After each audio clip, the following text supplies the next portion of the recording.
Qui Houston. Potete ripetere? Houston, abbiamo un problema. È vero, abbiamo un problema, ma per fortuna non è così grave come il loro. Cosa sta succedendo? Che recentemente nell'ambito del panorama della sicurezza informatica ci sono una serie di novità che riguardano praticamente tutti quanti gli antivirus più diffusi e meno diffusi che vanno a minare in un certo senso in maniera piuttosto pesante la nostra sicurezza, arrivando al punto da non riuscire realmente più a capire se un file è infetto o meno e se qualche programma o qualche sito può costituire o meno una minaccia per il nostro computer. Ma in particolar modo recentemente è successo qualcosa di ancora più grave che coinvolge Microsoft Defender, ovvero l'antivirus di base di Microsoft, perché grazie ad un trucco degli hackers hanno scoperto come fare a fargli cancellare i nostri stessi dati utente. Ma non saltiamo troppo in avanti, esaminiamo le cose con calma e soprattutto andiamo a vedere come possiamo risolvere insieme questo problema. E allora, se ti senti pronto, iniziamo. Già un anno e mezzo fa questa rivista che si chiama 01 Web titolava nella sua rubrica Digital 360 in questo modo. Diceva troppi allarmi e falsi positivi, così la sicurezza diventa inefficiente. Il resto dell'articolo è riassunto sostanzialmente in questa frase. Infatti ci dice che i sistemi di sicurezza e soprattutto il personale che se ne occupa sono soverchiati da un numero sempre crescente di allarmi che minano alla base l'efficienza delle contromisure. Ma sarà vero? Ebbene sì, anzi è una cosa di cui ci siamo accorti più e più volte in questo canale, tanto da rasentare quasi il ridicolo. Vediamo questo piccolo spezzone di un video precedente. Ed ecco qui che il file che ho appena creato, che contiene 4 comandi DOS normalissimi, risulta infetto per la bellezza di 22 antivirus. Andiamo bene, proprio bene. Ebbene sì, VirusTotal è la nostra prima vittima di oggi. Ma attenzione, non sto dicendo che sia uno strumento inaffidabile, bensì che è un preziosissimo strumento ma che va saputo interpretare in maniera corretta. Mi capita tutt'oggi di leggere dei commenti sul canale in cui qualcuno mi scrive che ha sottoposto un file all'analisi di VirusTotal che con uno dei suoi antivirus lo ha rilevato come infetto e quindi quel file costituisce una minaccia. Ebbene no. E per rispondere a questo utilizzo sempre lo stesso esempio, ovvero se noi chiedessimo a 60 persone se un ristorante è buono e 59 di loro ci dicessero che lo è, mentre una ci rispondesse che ci ha mangiato male, molto probabilmente dipenderà dai gusti di quella persona e il ristorante sarà molto buono. Viceversa, nel momento in cui 10 persone ci dovessero dire che il ristorante è buono e altre 50 ci dovessero dire che ci hanno mangiato male, probabilmente quel giorno ci converrà mangiare a casa.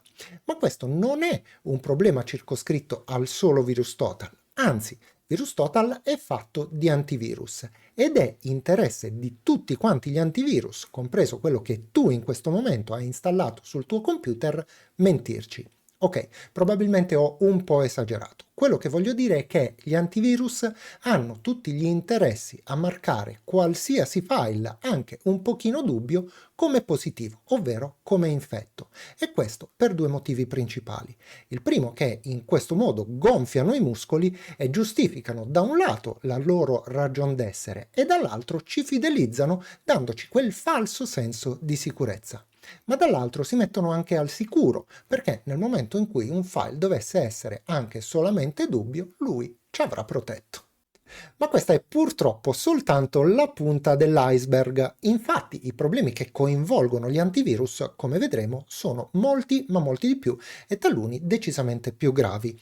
Partiamo da una notizia vecchia di diversi mesi e che tutti quanti gli addetti al settore sapevano in realtà da tanti anni. Infatti nessuno dei miei colleghi consigliava l'installazione di Avast. Perché? Che cosa è successo? Leggiamo questo articolo di Cybersecurity 360 360 che titola Avast ha venduto i dati dei propri utenti, perché e quali scenari si aprono.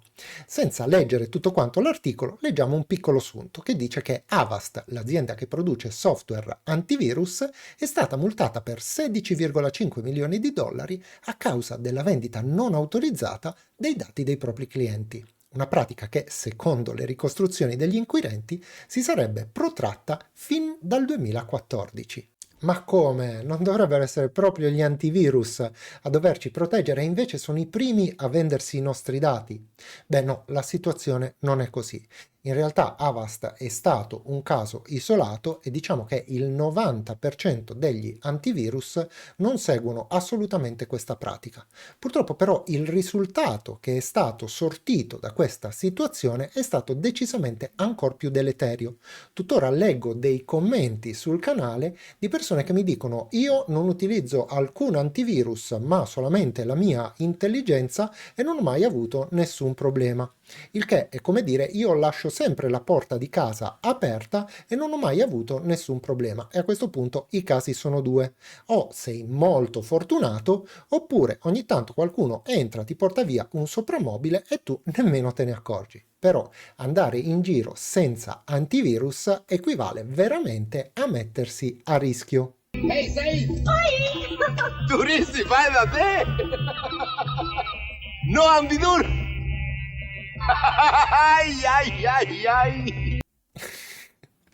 E sì, adesso mi è preso il trip delle pubblicità anni 80 e chissà quando mi passerà, spero che mi sopporterai.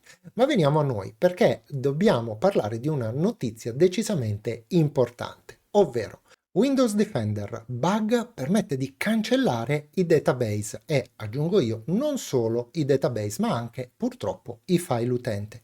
Andiamo più avanti e leggiamo nel dettaglio.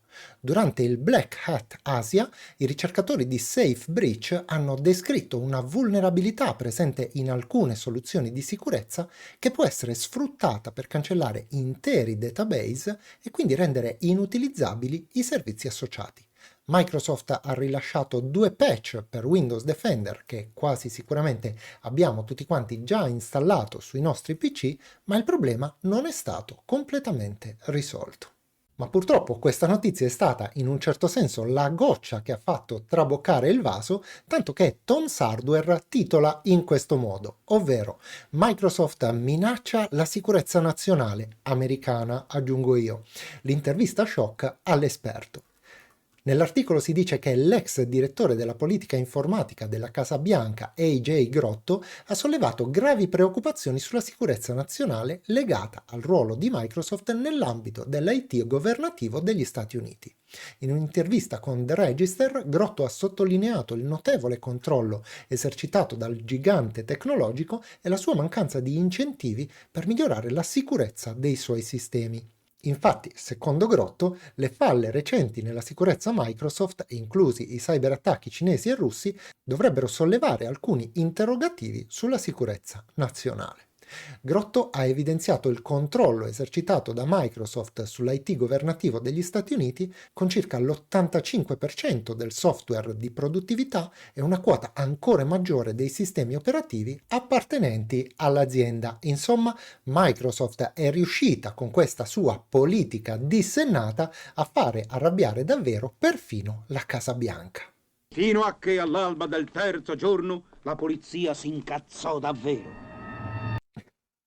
Basta, prometto che cercherò di limitarmi, anche perché Tom's Hardware ci dice qualcosa di molto importante relativamente al problema di Windows Defender e non solo. Windows Defender è stato gabbato, infatti cancella i dati importanti grazie a un semplice trucchetto tanto semplice quanto inquietante, perché se leggiamo un po' più approfonditamente l'articolo apprendiamo che queste falle potrebbero consentire la cancellazione remota di file anche dopo le presunte correzioni dei fornitori, ovvero di Microsoft, ma non solo. Infatti, in particolare, Microsoft Defender e Kaspersky Endpoint Detection and Response, il famoso EDR, possono essere indotti a rilevare falsi positivi di file maligni e quindi eliminarli. Un attaccante potrebbe sfruttare questo comportamento per cancellare file importanti e poi magari chiedere un riscatto per consegnare una copia fatta in precedenza. Quello che ci stanno dicendo è che non solo Microsoft Defender, ma anche Kaspersky è coinvolto in questo problema e che dei malintenzionati possono marcare i nostri file personali come se fossero dei virus e indurre l'antivirus a cancellarli dopo essersene fatti una copia. E quindi assistiamo ad un nuovo tipo di ransomware per cui sarà il nostro stesso antivirus a cancellare i nostri file e successivamente saremo costretti a sborsare del denaro qualora volessimo recuperarli. Piccola nota di colore. Se per caso volessi approfondire il problema per quanto concerne Kaspersky e ti capitasse di fare una ricerca simile alla mia, io ad esempio ho scritto Kaspersky cancella i file utente, stranamente ti troverai una serie di pagine messe online da Kaspersky che includono queste keywords ma che parlano in realtà di tutt'altro. Sbiriguda, supercazzola prematurata? E sì, a quanto pare ogni tanto anche Kaspersky si diverte a farci le supercazzole, ma torniamo seri perché dobbiamo trovare una soluzione al problema, che è il motivo per cui mi vedi in un angolino che non mi compete. Infatti, anche se non è stata pubblicata da nessuno, io ho pensato ad una soluzione che dovrebbe essere efficace e riguardare praticamente tutti quanti gli antivirus. Sto parlando in questo caso delle esclusioni, comuni con le opportune differenze a qualsiasi antivirus, compreso quello che sicuramente avrai installato anche tu sul tuo computer. Io ti mostrerò la procedura con Windows Defender, ma analogamente potrai trovare la stessa voce all'interno delle impostazioni del tuo computer e fare sostanzialmente la stessa cosa. Che cosa sono le esclusioni? Le esclusioni sono una cartella oppure una zona di sicurezza in cui l'antivirus non può intervenire e su cui potremo andare a mettere tutti quanti i file più importanti pur lasciando attiva la protezione su tutto quanto il resto del sistema. Per attivare le esclusioni su Windows Defender ci porteremo in basso, apriremo la sicurezza di Windows. Al suo interno ci porteremo su protezione da virus e minacce, sceglieremo la voce gestisci impostazioni e scorreremo fino in fondo, fino ad individuare la voce aggiungi o rimuovi esclusioni. Cliccandoci su, ci verrà chiesto di confermare se vogliamo apportare queste modifiche al dispositivo, cosa che naturalmente andremo a confermare cliccando su sì.